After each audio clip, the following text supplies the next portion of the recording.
First story, Whispers in the Dark, the night I fled St. Mary's Hospital.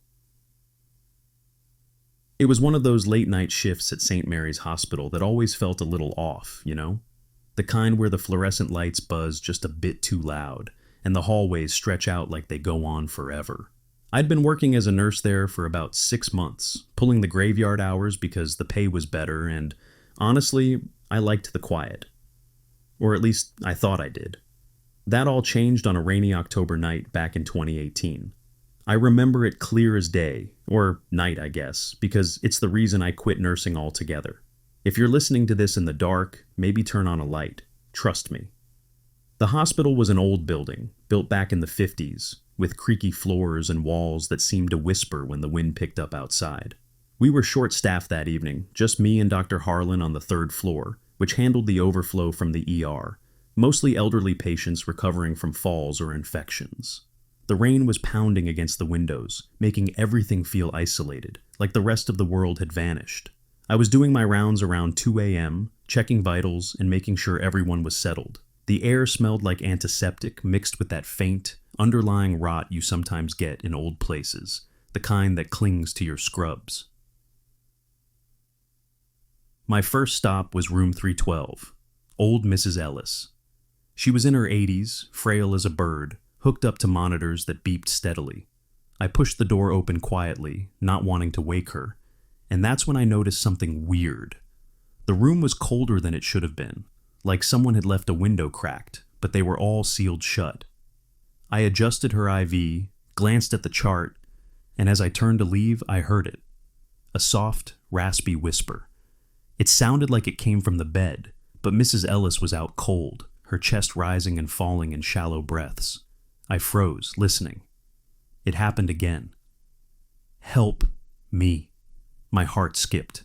I leaned in closer, thinking maybe she was mumbling in her sleep, but her lips weren't moving. The whisper faded, and I chalked it up to the storm playing tricks on my ears. Hospitals are full of noises, pipes groaning, machines humming. I shook it off and moved on. Down the hall to room 315. Mr. Thompson, a big guy recovering from pneumonia. His room was dim, just the glow from the hallway spilling in.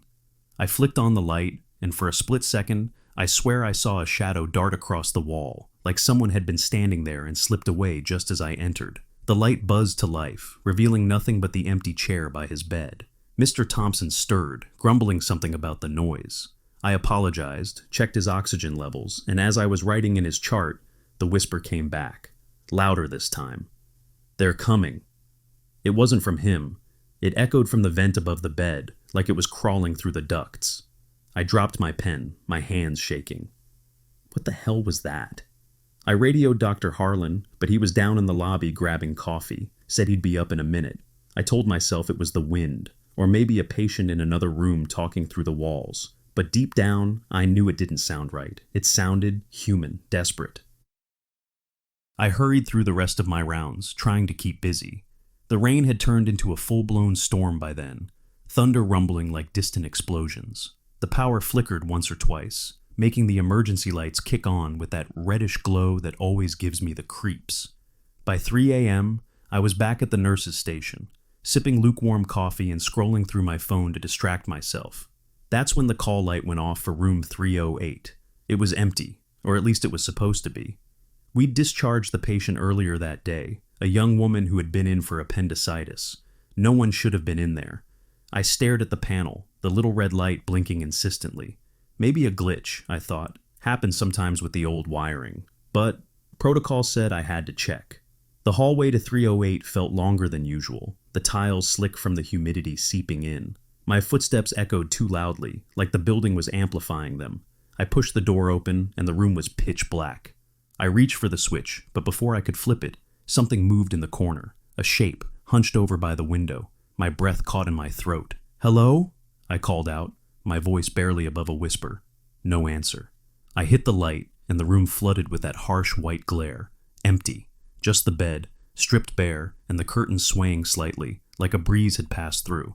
But the window was locked. I stepped inside, heart pounding, and that's when I saw it on the floor, a small puddle of water, like someone had tracked it in from the rain. Footprints, faint but there, leading from the door to the bed and back out. They weren't mine. I was wearing dry sneakers. I backed out of there fast, slamming the door behind me. Dr. Harlan finally showed up, looking annoyed. I told him about the whispers, the shadow, the footprints. He laughed it off, said I was just tired, that hospitals like this had a way of messing with your head. "Ghost stories are for the break room," he said, clapping me on the shoulder. But I could see it in his eyes. He was uneasy too.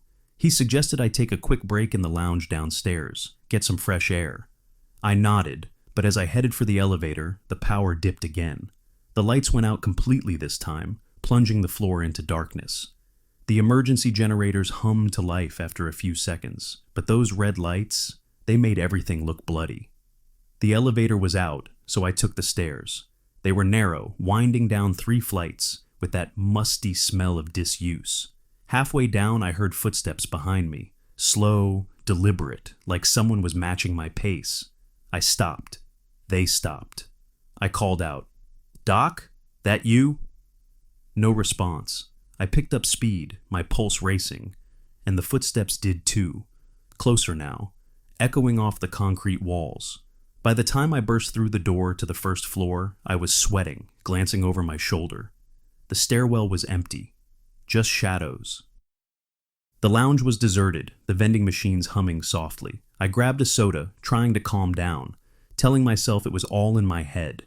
Stress, lack of sleep, nurses burn out all the time. But as I sat there, staring at the rain-streaked window, my phone buzzed. A text from an unknown number. "Don't leave us." I dropped the can, soda spilling everywhere. Who the hell? I blocked the number, but another came through. "We need you." Then a third, "Stay." My hands were trembling so bad I could barely hold the phone.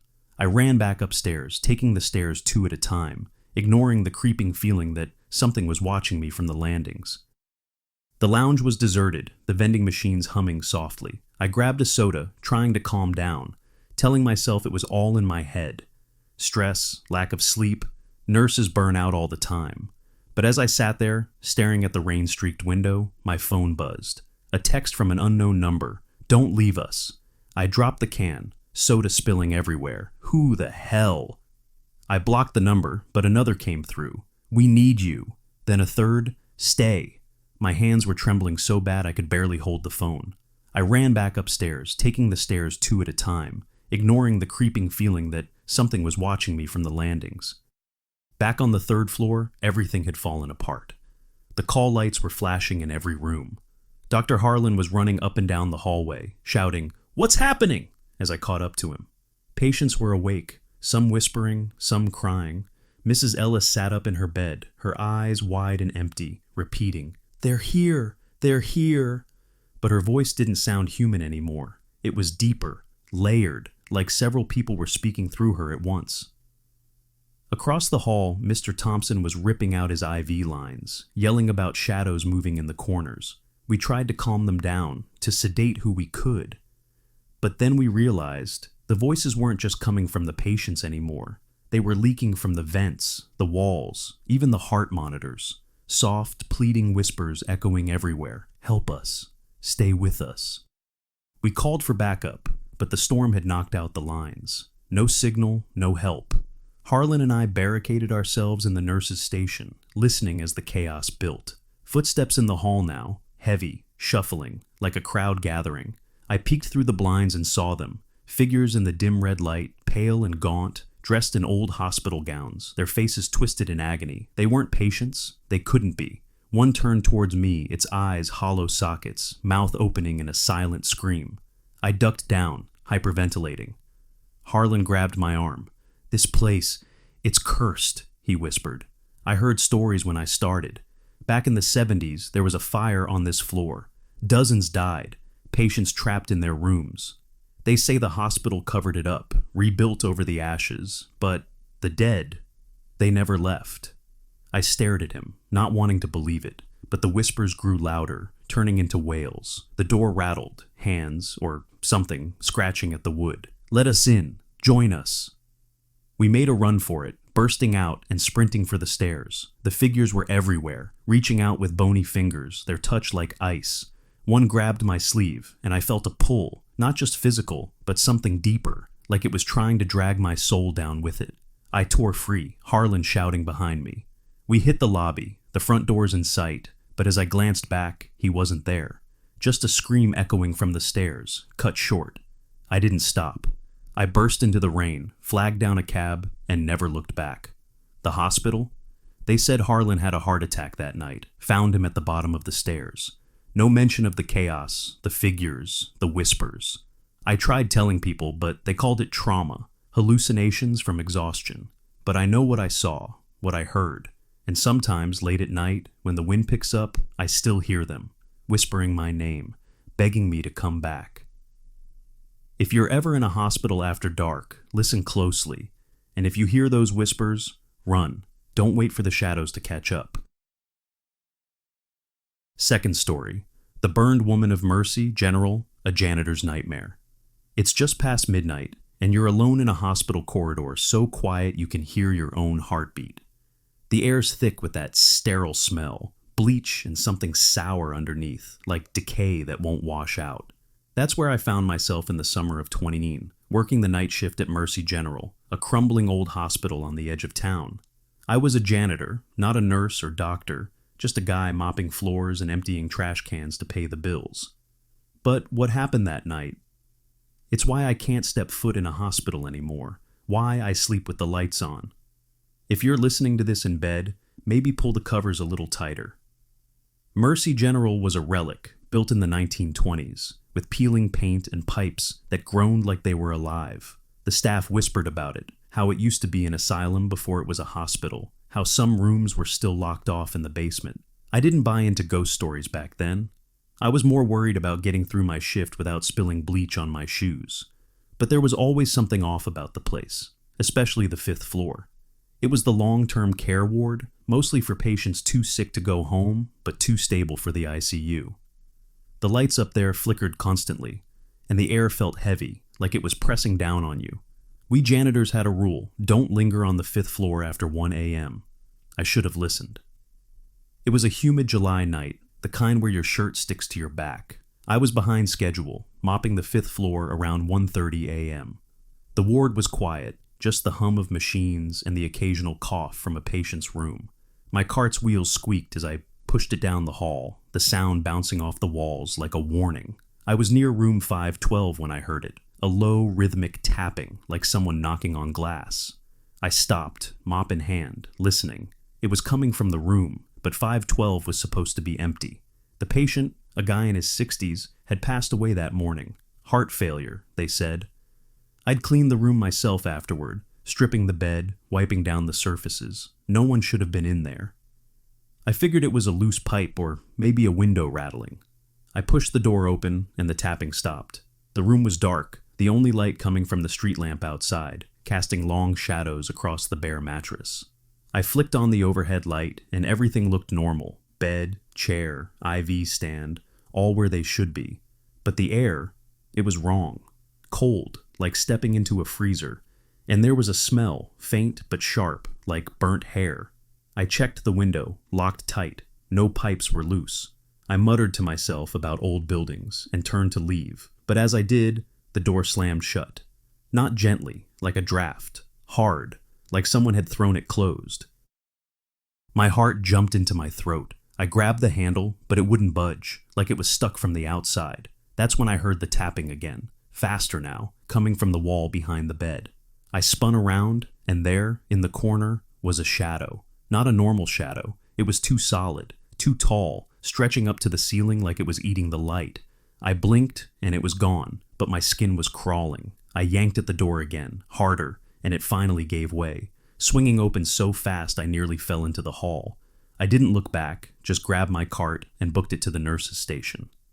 The nurse on duty, Carla, was sipping coffee and scrolling through charts.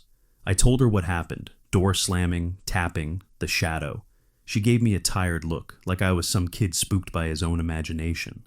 Old buildings creak, she said, and you're working too late. Go take a break. But her eyes flicked toward the hallway, and I could tell she was uneasy. She'd worked here longer than me, and I'd heard her talk about weird stuff before. Lights going out, equipment turning on by itself.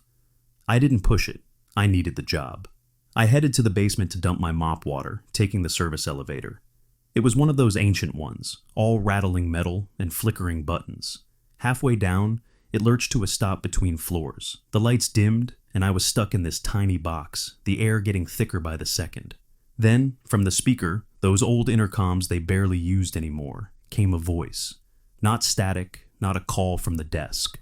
A woman's voice, soft and broken, like she was crying. "Don't leave me here," it whispered. I smashed every button, my hands shaking, but the elevator didn't move.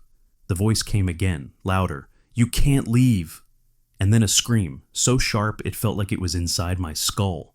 The elevator jolted back to life, doors opening to the basement's dim, flickering lights. The basement was a maze of storage rooms, old equipment, and locked doors no one talked about. It smelled like mildew and rust, and the bulbs down there were always half dead, casting everything in a sickly yellow glow. I dumped the water fast, but as I turned to head back, I saw something at the end of the hall. A figure, standing under a flickering light, dressed in one of those old-fashioned hospital gowns, the kind they don't use anymore. It was a woman, her hair long and tangled, her head tilted at a wrong angle, like her neck was broken. She didn't move, just stood there, staring. I froze, my breath hitching. Then the light above her went out, and when it flickered back on, she was closer, not walking, closer, like she'd glitched forward. I ran, my sneakers slapping against the concrete, not stopping until I was back in the elevator. My radio crackled as I hit the button for the ground floor. Carla's voice came through, frantic. "Get up here, now!" The elevator crawled, and when the doors opened, the 5th floor was chaos.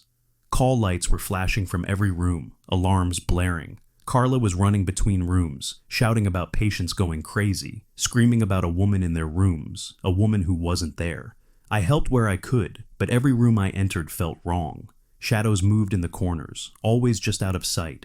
Patients were crying, some clawing at their beds, saying she was watching them, whispering their names. In room 514, an old man grabbed my arm, his grip like iron. His eyes were wild, bloodshot. "She's still here," he rasped, "the one they burned." I pulled away, heart pounding, and asked Carla what he meant. She went pale, said it was just delirium, but I pressed her.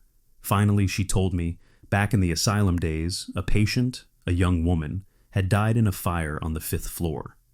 They said she started it, locked herself in a room, and set it ablaze. The hospital covered it up, rebuilt, but staff swore they saw her sometimes, wandering the halls, her gown charred, her skin blistered. "It's just stories," Carla said, but her voice shook. By 3 a.m. the alarm stopped, the patients calmed, but the air was electric, like a storm was coming. I was mopping the hall again, trying to stay busy, when I heard it, the tapping from room 512. I didn't want to go back, but Carla was with a patient, and I couldn't ignore it. I pushed the door open, and the room was freezing, the window wide open despite being locked earlier. The tapping was louder, coming from the mirror above the sink. I stepped closer, my reflection distorted in the dim light. And then I saw her, behind me in the mirror, her face burned, eyes black voids, her mouth opening wider than it should. I spun around, but no one was there. The tapping turned into a scream, and the mirror cracked, shards falling to the floor. I bolted, didn't stop until I was out the front doors, the humid night air hitting me like a slap. I quit the next day, didn't even pick up my last paycheck. The hospital shut down a year later, something about code violations. But I heard rumors, staff quitting, patients refusing to stay on the 5th floor. Sometimes I dream about her, the woman in the gown, standing at the edge of my bed, whispering my name. I don't know what she wanted, but I know one thing. She's still there, waiting for someone to listen. If you ever work a night shift in an old hospital, keep your head down. And if you hear tapping, don't look in the mirror. Third story. The Red Surgeon, trapped in St. Augustine's haunted halls. There's something about hospitals at night that makes your skin crawl. The way the lights hum, the way the air feels too still, like it's holding its breath. I learned that the hard way in the fall of 20, working as a security guard at St. Augustine's Medical Center. It was a sprawling, ancient place, built in the early 1900s, with wings that hadn't been touched in decades. I was new to the job, just trying to make rent, but what happened during one particular night shift? It's why I don't trust hospitals anymore. If you're listening to this alone, maybe keep a light on. You'll want it. St. Augustine's had a reputation. Nurses would talk in hushed tones about cold spots or equipment malfunctioning for no reason. I brushed it off as workplace gossip. Every old building has its ghost stories, right? My job was simple. Patrol the floors, check the exits, make sure no one was where they shouldn't be. The night in question was a chilly October evening, the kind where fog presses against the windows like it's trying to get in. I was on the graveyard shift, 11 p.m. to 7 a.m., and the hospital felt emptier than usual. Most of the staff had gone home, leaving just a skeleton crew on the 4th floor, where the ICU was. My rounds started off normal. I'd walk the halls, flashlight in hand, the beam cutting through the dimness. The hospital was a labyrinth. Long corridors, locked doors, and stairwells that echoed like caverns. By 1 a.m., I was on the 2nd floor, which was mostly administrative offices and a few storage rooms. It was dead quiet, except for the faint drip of a leaky pipe somewhere. I was checking a fire exit when I heard it. A low, rhythmic thumping, like someone dragging something heavy across the floor. It was coming from the old wing, a section they barely used anymore, sealed off behind a set of double doors. The thumping stopped as soon as I turned toward it, like whatever was making the noise knew I was listening. I radioed the head nurse, Karen, who was up in the ICU. "You got anyone down in the old wing?" I asked. She sounded tired, irritated. "No, it's locked up tight. Probably just the pipes. Don't waste my time, Mike." I let it go, but something about that sound stuck with me. It didn't feel like pipes. It felt deliberate. I decided to check it out, more to ease my own nerves than anything else. The double doors to the old wing were heavy, the kind that creaked on their hinges. My keycard worked, though, and I stepped into a hallway that smelled like dust and something metallic, like old blood. The old wing was a time capsule, faded wallpaper, cracked tiles, and light fixtures that hadn't been replaced since the 80s. My flashlight swept over the walls, catching glimpses of old medical charts pinned up, curling at the edges. The thumping started again, louder now, coming from deeper in the wing. I followed it, my boots echoing too loudly in the silence. The air got colder the further I went, my breath fogging in front of me. I reached a door labeled Operating Theater B. That's where the sound was coming from. Thump, thump, thump, like a heartbeat. I hesitated, my hand on the doorknob. Every instinct told me to turn back, but I was the security guy. It was my job to check. The door opened into a cavernous room, empty except for a rusted operating table in the center. The overhead lights were dead, so my flashlight was all I had. The beam caught something on the table, a dark stain, like spilled ink, but thicker, wetter. The thumping stopped, replaced by a new sound, a faint wet gurgle, like someone trying to breathe through water. It was coming from the corner, where the shadows were thickest. I swung my light over, and for a split second, I saw it. A figure, crouched, its back to me, shoulders heaving like it was sobbing.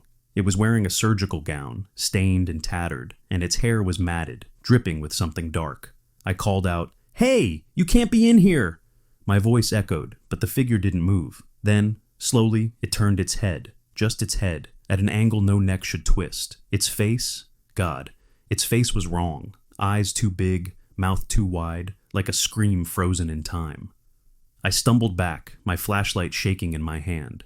The figure stood, unnaturally fast, and the gurgling turned into a voice, low and guttural. "You shouldn't be here." I bolted, the door slamming behind me as I ran down the hall. The thumping started again, chasing me, getting louder, closer. I didn't stop until I was back through the double doors, locking them behind me. My radio was going crazy, Karen shouting, "Mike, get up here, now!" I took the stairs 2 at a time, my heart pounding so hard I thought it had burst. The ICU was a nightmare. Machines were beeping erratically, patients moaning in their beds. Karen was pale, her hands trembling as she adjusted an IV.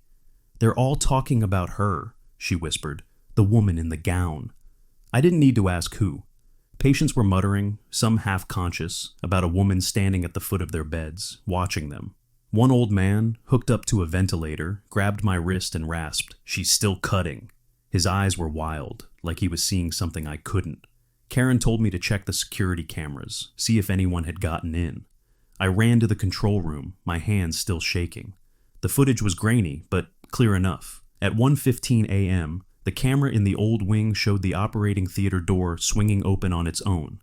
Then, static. When it cleared, there she was, the woman, standing in the hallway, her gown dripping, her head tilted at that impossible angle. She moved toward the camera, not walking, but gliding, her face filling the frame before the feed cut out. I checked the ICU cameras next. At the same timestamp, a shadow passed through every room, pausing at each bed. The patients stirred right after, like she'd woken them. I showed Karen, and she went white as a sheet. She told me the story then, her voice barely above a whisper. Decades ago, St. Augustine's had a surgeon, Dr. Evelyn Morse. Brilliant, but unhinged. She'd been caught experimenting on patients, cutting into them without anesthesia, claiming she was perfecting her technique. They locked her up, but not before she vanished into the old wing one night.